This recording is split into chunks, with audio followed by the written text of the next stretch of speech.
কোনোবা এজন বিধায়কে কোৱা কথাটো কৈছে, মানে যিজন এক্সিডেণ্টেল বিধায়ক আছিলে সেই বিধায়কজনৰ কথা সুধিছে আপুনি।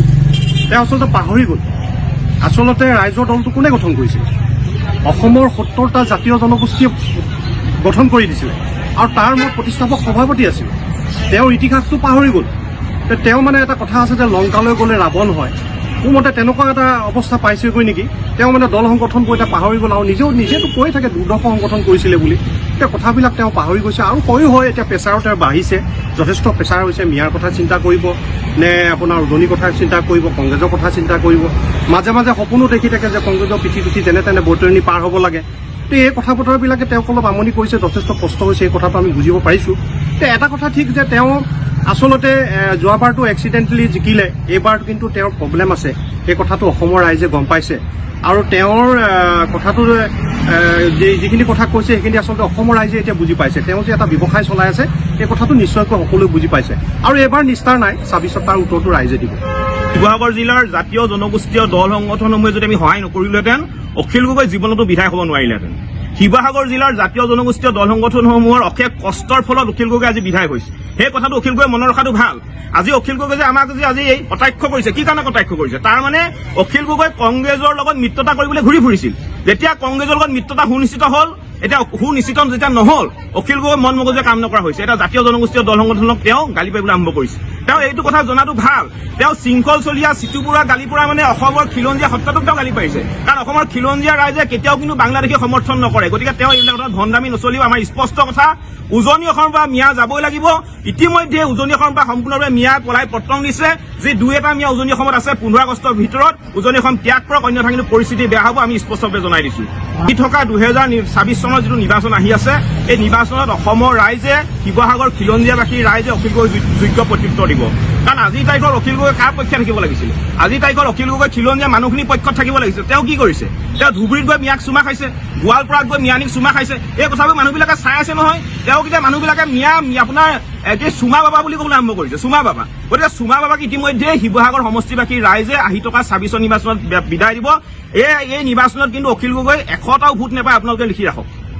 যেতিয়াৰ পৰাই বাংলাদেশীৰ বিৰুদ্ধে শিৱসাগৰ জিলাৰ জাতীয় জনগোষ্ঠীয় যেতিয়া দল সংগঠনসমূহে সৰবভাৱে প্ৰতিবাদ কৰা সাব্যস্ত কৰিলে, তেতিয়াৰ পৰা অখিল গগৈ বক্তব্যৰ চিন্তাধাৰাবোৰ আমি দেখিলোঁ যে আচল তেখেতৰ চিন্তাধাৰা আৰু বক্তব্যবিলাক প্ৰকাশ পাইছে। এই বক্তব্যবোৰে প্ৰতিজন খিলঞ্জীয়া মানুহৰ মানে অন্তৰত আঘাত দিছে। যিহেতু অখিল গগৈ ডাঙৰীয়াই পাহৰি গৈছে আচলতে তেখেতটো শিৱসাগৰ সমষ্টিৰ নাছিলে, তেখেত বেলেগ এটা সমষ্টিৰ মানুহ। তথাপিও শিৱসাগৰ মানুহৰ চিন্তাধাৰা, জাতীয় জনগোষ্ঠীয় দল সংগঠনৰ চিন্তাধাৰা আৰু এই চিন্তাধাৰাৰ জাতীয়তাবাদী শক্তিটোক সদায় শিৱসাগৰ ৰাইজে সদায় বুকুত ঠাই দি আহিছে। সেই চিন্তাৰে কিন্তু শিৱসাগৰ ৰাইজে অখিল গগৈক জয়যুক্ত কৰাইছিলে।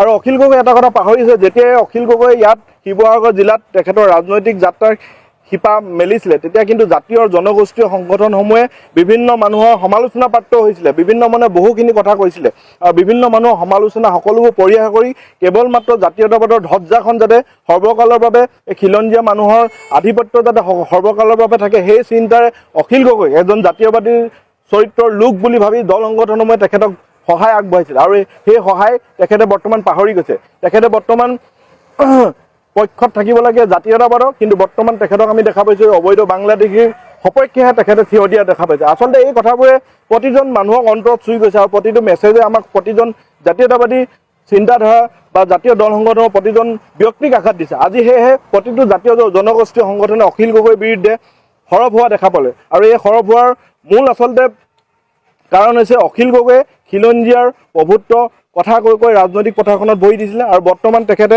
বাংলাদেশীৰ ভোট বিচাৰি ৰাইজৰ মাজত মানে জনপ্ৰিয় হোৱাৰ চেষ্টা কৰি আছে। আচলতে আমি অখিল গগৈক অনুৰোধ জনাইছোঁ যে আপুনি সেই চিন্তা পৰিহাৰ কৰক। খিলঞ্জীয়া ৰাইজ আপোনাৰ লগত তেতিয়াও আছিলে, এতিয়াও থাকিব, যদিহে আপুনি খিলঞ্জীয়া পক্ষত থাকে। হৈছে অখিল গগৈ ডাঙৰীয়াই ইতিহাসটো পাহৰি গৈছে। অখিল গগৈ ডাঙৰীয়া শিৱসাগৰ সমষ্টিৰ বিধায়ক কেনেকৈ হৈছিল?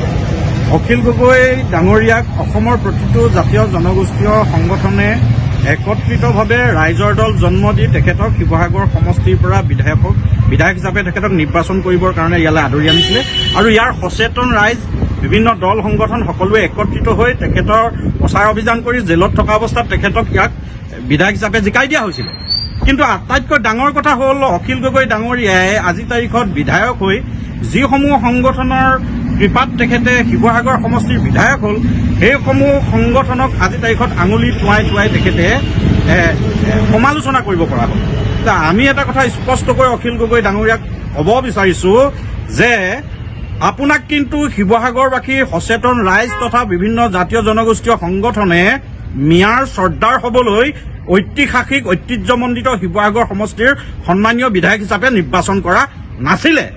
আজি তাৰিখত আপোনাক আমি কেৱল মাত্ৰ মিয়াৰ পিছে ঘূৰি ফুৰাতকৈ শিৱসাগৰবাসীৰ সচেতন যি নাগৰিকৰ যি পৰামৰ্শ গ্ৰহণ কৰিবৰ কাৰণে আমি আহ্বান জনাইছো। আৰু অনাগত সময়ত যদি কেৱল মাত্ৰ আপোনালোকে অসমত অবৈধ মিয়া সন্দেহজনক নাগৰিকক সুৰক্ষা প্ৰদান কৰিবৰ কাৰণে ৰাজনৈতিক ক্ষেত্ৰখনত থাকিম বুলি ভাবিছে, তেনেতে নিশ্চিতভাৱে এই কথাটো আপুনি জানি লওক, শিৱসাগৰ সমষ্টিৰ ৰাইজ তথা অসমৰ বিভিন্ন জাতীয় জনগোষ্ঠীয় সংগঠনে একত্ৰিতভাৱে আপোনাক কিন্তু শিৱসাগৰ সমষ্টিৰ পৰা পুলিয়ে পোখালিয়ে উভালি পেলাবলৈ ইতিমধ্যে সাজু হৈছে। আৰু আপুনি কোনো ধৰণৰ তথ্য নোহোৱাকৈ আবুল তাবুল কথাবিলাক বকিবলৈ বাদ দিয়ক। কাৰণ আজি তাৰিখত এই কথাবিলাক কৈ থকাৰ কাৰণে শিৱসাগৰ জিলাৰ লগতে অসমৰ ৰাজনীতিত কিন্তু আপোনাৰ প্ৰাসংগিকতা একেবাৰে নোহোৱা হৈ গৈছে।